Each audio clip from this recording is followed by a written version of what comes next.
ये है AP news network और आप देख रहे हैं आखिर प्रहरी, खबरों की पड़ताल तह तक। आरा के जैन संघ ने झारखंड स्थित पावन तीर्थस्थल संवेद शिखर जी को पर्यटन स्थल घोषित करने पर विरोध जताया है। पिछले 31 दिसंबर 2022 को आरा जैन संघ के 7 सदस्यीय टीम ने सरकार की इस नीति का विरोध करते हुए सामूहिक बाल मुंडन भी किया तथा आगामी 8 जनवरी को आरा वासियों से आग्रह भी किया है कि जैन समाज के अलावा सभी नागरिक इस महारैली में विरोध जताएं। काफी जो है कि तपस्या करके मोक्ष को पधारे अर्थात भगवान बने। उस पहाड़ पर आज ये झारखंड सरकार और भारत सरकार उसको पर्यटन स्थल बना करके वहां नंगा नाच कराने की जो है कि धन कमाने के लिए नंगा नाच का जो है कि आयोजन कराना चाह रहे हैं। वहां मांस और मदिरा का जो है कि खान पान किया जाएगा, जो कि ये पूरे भारतवर्ष में कभी भी किसी भी जैन को कतई बर्दाश्त नहीं होगा। हर जैन हर प्राणी मरने के लिए तैयार होगा, मगर आपका ये निर्णय सुनने के लिए कभी तैयार नहीं होगा कि आप हमारे पवित्र स्थल पर जाकर मांस मदिरा का सेवन करिए। वहां आपको बताते चले कि जैन धर्मावलंबियों के पावन तीर्थस्थल श्री संवेद शिखर जी को झारखंड सरकार ने पर्यटन स्थल घोषित कर दिया है। यह तीर्थस्थल मधुबन के निकट एक पर्वत अवस्थित है, जिसमें जैन समाज के लोग इस तीर्थ स्थल पर 27 किलोमीटर का वंदना करते चले आ रहे हैं। उक्त पर्वत पर जैन धर्म के 27 तीर्थंकरों में से 20 तीर्थंकर मोक्ष एवं निर्वाण प्राप्त कर चुके हैं। जैन संप्रदाय का मानना है कि यह सिर्फ पर्वत नहीं है, बल्कि जैन धर्मावलंबियों के लिए पवित्र और पूजन आस्था का एक केंद्र भी है। झारखंड सरकार द्वारा इस पावन पवित्र स्थल को आम आवाम के लिए पर्यटन स्थल घोषित कर आर्थिक लाभ लेने का योजना बनाया है, जिससे इस पवित्र धर्म स्थल अपवित्र होने की संभावना है।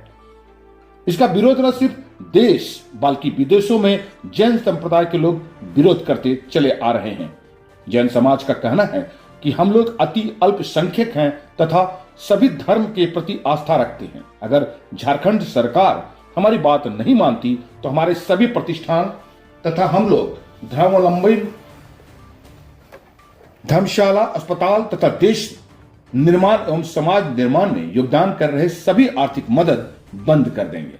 भाजपा पर तंज कसते हुए कहा कि हमारे समाज के द्वारा ही भाजपा आर्थिक सुदृढ़ है, हम लोग आर्थिक सहयोग देना बंद कर देंगे। सरकार ने हम अल्पसंख्यकों को, जैन अल्पसंख्यकों को विशेषकर अल्पसंख्यक के रूप में या किसी भी प्रकार से संरक्षण देने का कार्य अभी नहीं कर रही है।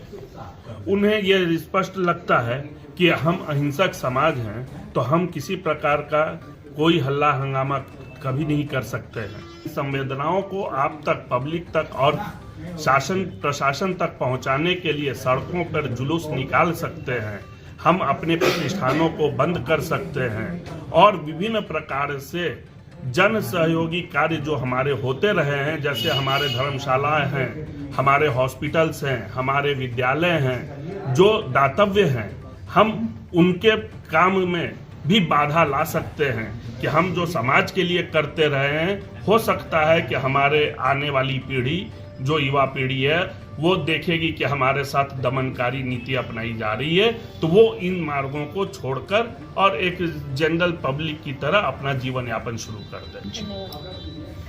जैनियों का सबसे महातीर्थ स्थल है। यहाँ पर आपको बताया भी गया कि हमारे 24 तीर्थंकर में से 20 तीर्थंकर मोक्ष गए। हमारे जैन धर्म में कहा गया है कि एक बार बंदे जो कोई, ताहि नरक पशुगति नहीं हो। मतलब एक बार इसकी वंदना यदि कोई कर लेता है तो उसको पशु गति की नहीं हो सकता है, उसको स्वर्ग में जाना ही जाना है।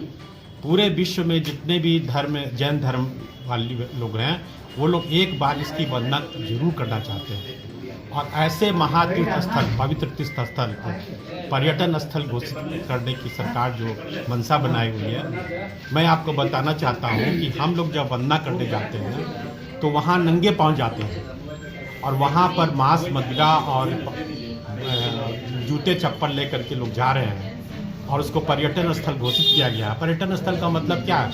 वहाँ आनंद मनोरंजन करने जाएंगे। तो जहाँ पर धार्मिक स्थल है वहाँ मनोरंजन का कहाँ से पार होता है? वहाँ तो हमें धर्म की भावना लेकर के जाना है। तो ये हम लोगों के साथ खिलवाड़ हो रहा है, इसको हम लोग बर्दाश्त नहीं करेंगे, किसी हालत में बर्दाश्त नहीं करेंगे। और हम लोग हर तरह से सक्षम हैं सरकार के आगे अपनी बातों को मनवा लें। पहले ये बताना चाहेंगे भारत सरकार को भी और राज्य सरकार को भी कि देश के 24% अर्थव्यवस्था पे जैन समाज मगर सेन समाज का आधिपत्य है। अगर ये 24% हट गया देश की अर्थव्यवस्था चौपट हो जाएगी। और ये भारत सरकार और राज्य सरकार झारखंड सरकार ये समझ ले कि हम लोग ये कहना न पड़े कमल की फूल एक भूल। ये कमल के फूल एक भूल हम लोग कहना ही पड़ेगा, कहीं का नहीं रहेगा सरकार, क्योंकि उन्होंने हम लोग तीर्थ क्षेत्र पे चोट किया है और तीर्थ क्षेत्र पे चोट बर्दाश्त नहीं करेगा जैन समाज पूरे। जिस तरह से पाठ्यक्रमों में पढ़ाया गया है कि पारसनाथ की पहाड़ियाँ एक तीर्थ स्थल है और सरकार द्वारा उसे पर्यटक क्षेत्र घोषित किया गया, सरकार की इस दोहरी नीति के बारे में क्या कहेंगे? सबसे पहले मैं झारखंड सरकार के बारे में कह रहा हूँ, वहाँ की महागठबंधन जो सरकार है उसने जो ये चाल चली है कि वहाँ मदिरा मांस बिके पर्यटन क्षेत्र के तौर पे, ये कभी बर्दाश्त नहीं है, क्योंकि उसने वो हमेशा नास्तिक की सरकार रही है वहाँ की सरकार। और उसमें यहाँ के भारत सरकार के कुछ तथाकथित मंत्रीगण के द्वारा इसकी मिली भगत से जो कार्य किया गया इस कार्य को बर्दाश्त नहीं किया जाएगा। क्या परिचय आपका? विभू कुमार जैन, ज्वाइंट सेक्रेटरी जैन समाज।